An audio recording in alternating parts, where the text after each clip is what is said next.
Welcome, Shack Packers, to Tales from the Shack. Step inside where the stories are cosy, but the chills run deep. This week, we bring you a short tale from the Shack to ignite your imagination and possibly send a shiver down your spine. We're thrilled to have you join us, so grab your favourite brew, pull up a seat and swing that light, and let the magic of storytelling whisk you away.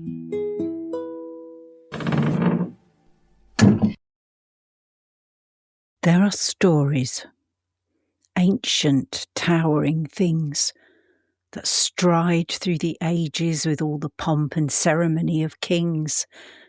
And then there are the quieter ones, the ones that slip in unnoticed, like a draught beneath a door, and they settle into the corners of your mind before you've even thought to shoo them away.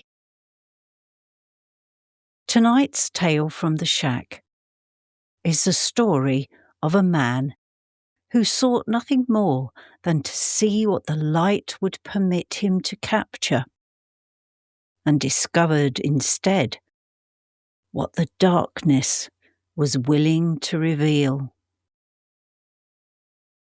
So, settle yourself. Draw a little closer to the fire, for this is where our journey begins. His name was Alastair Finch, a man of such dryness and precision that one might imagine he had been assembled from straight edges and ruled lines. He lived in a cramped London flat in the 1860s, a time when the city itself seemed to exhale soot and ambition in equal measures. Photography was his trade, that curious new art still smelling of silver nitrate, damp chemicals and the fragile optimism of invention. Yet Alastair did not chase the fashionable or the grand. No, he devoted himself to the solemn craft of post-mortem portraiture. Those final tender images commissioned by the grieving, when memory alone felt too thin to bear the weight of love. It was on a bitter night, the sort of night when the fog, so thick you might swear it had intentions of its own, that Mrs. Eleanor Vance arrived at Alastair's studio. She carried with her the still form of her daughter, little Clara. Scarcely 7 years old, claimed by scarlet fever only hours before. Her eyes were red-rimmed, hollowed by grief, and in her trembling hands she clutched a porcelain doll, whose painted smile seemed indecently cheerful for the occasion. She begged Alastair, in a voice frayed to its final threads, to capture Clara one last time, doll and all.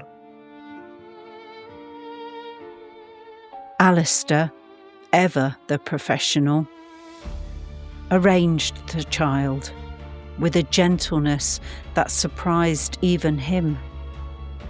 He positioned the doll beside her, adjusting the heavy camera, and removed the lens cap.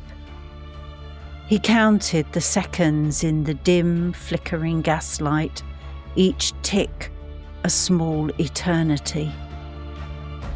The plate drank in its moment of truth. Mrs. Vance whispered her thanks, though the fog outside swallowed the words almost immediately, and Alastair retreated to his dark room, alone with his chemicals and his conscience.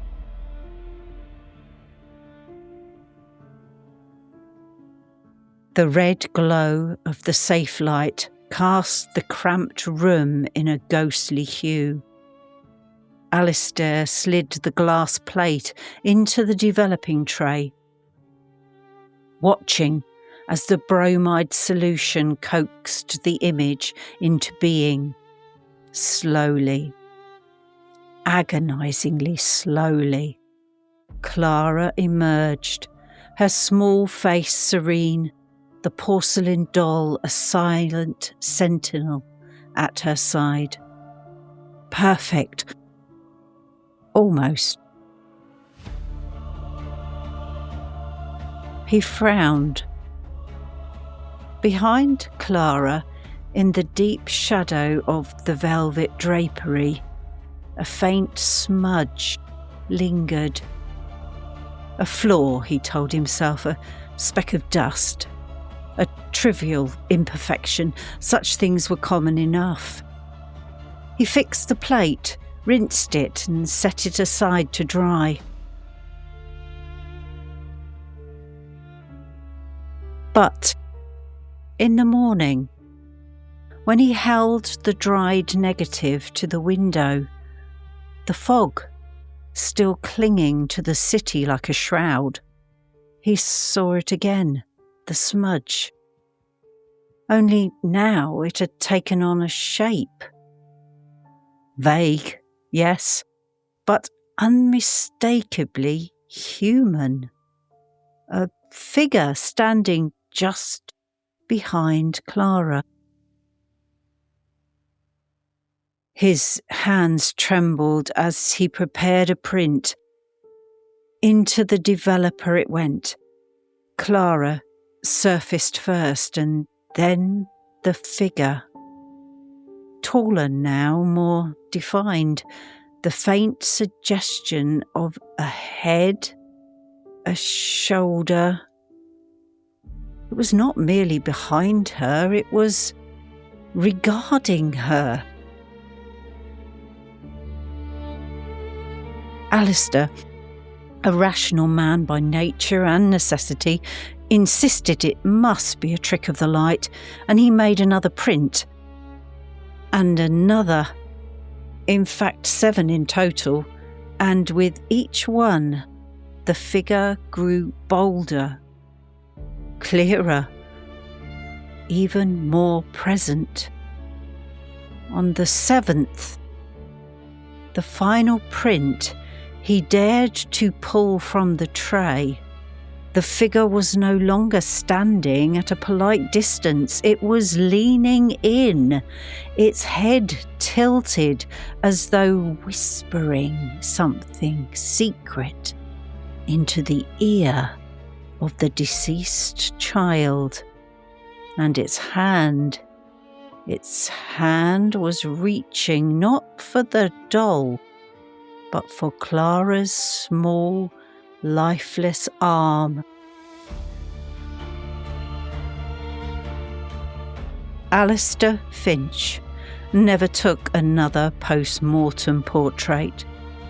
He shuttered his studio, boarded the windows and vanished into the swirling London fog, leaving behind only rumours and a silence that felt too deliberate to be accidental. But he had glimpsed something profound, and profoundly unsettling. He had not merely captured the image of the dead. He had captured the first photographic proof that when one opens the lens to the world, something else may gaze back. And perhaps, just perhaps, the new science of photography had not only captured light, it had invited something in.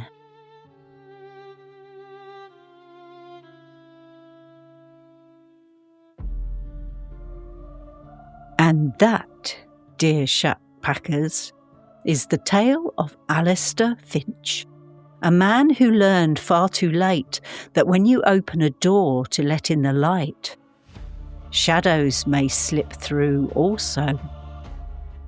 Stories like his remind us of something important. Ghost tales don't simply appear out of nowhere. They grew out of moments just like this. Small, unsettling encounters that clung to the edges of ordinary life. A whisper in a dark room, a shadow, an uneasy feeling, a sound, a feeling that someone else is standing just behind you, even when you know the room is empty. Or a figure appearing in a photograph that wasn't there before. These are the seeds from which the great forests of folklore and paranormal belief have grown, and in our new series we're going to wander through those forests together. We'll trace the roots of ghost stories across continents and centuries, meet the spirits that shape entire cultures, and explore how the human imagination has always reached for the unseen, sometimes in fear, sometimes in longing, always with curiosity. So take a breath, shake off that chill. The shack's lantern is already swinging, and the path ahead winds deep into this particular history.